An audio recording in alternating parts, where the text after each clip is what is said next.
Face à l'info a occupé une nouvelle fois l'access de CNews ce mardi 6 octobre avec une édition emmenée par Christine Kelly et une équipe d'éditorialistes inchangés, Dimitri Pavlenko, Éric Zemmour, Éric de Riedmaten et Marc Menant. Dans la lignée de ces dernières sorties, le talk a affiché une très belle forme.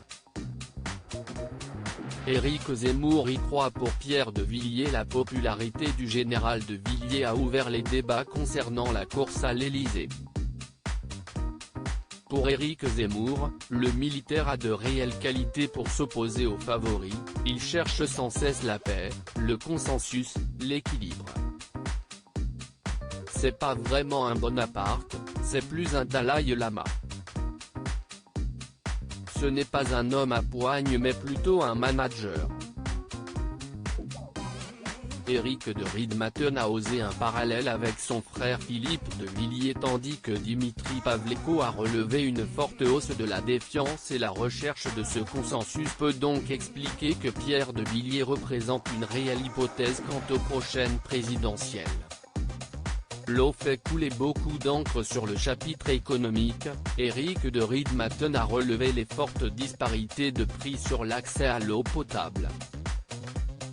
Il a commenté un schéma sur lequel il apparaît que les habitants du Calvados, de l'Eure-et-Loir ou encore de la Vendée doivent dépenser le double des Français situés à Laval, à Tours ou encore à Lyon.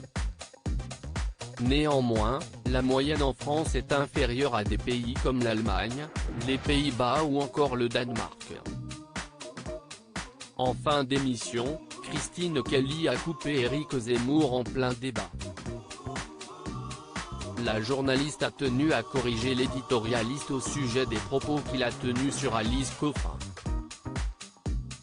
En effet, Éric Zemmour a indiqué un peu plus tôt que la militante féministe avait appelé à tuer les hommes hétérosexuels. L'ex-membre du CSA a indiqué qu'elle avait employé le mot éliminer, et non tuer.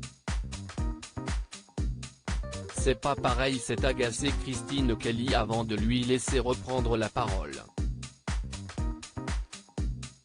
Je vous en prie, il ne reste pas beaucoup de temps, s'est-elle impatientée avant de perdre le fil de son émission pendant quelques secondes. Le canal 16 de la TNT s'est maintenu au-dessus de la barre symbolique des 3% de part de marché avec une édition appréciée par 580 000 individus et 3% des téléspectateurs, dont, également, 3% des CSP+, avec un pic à 756 000 Français.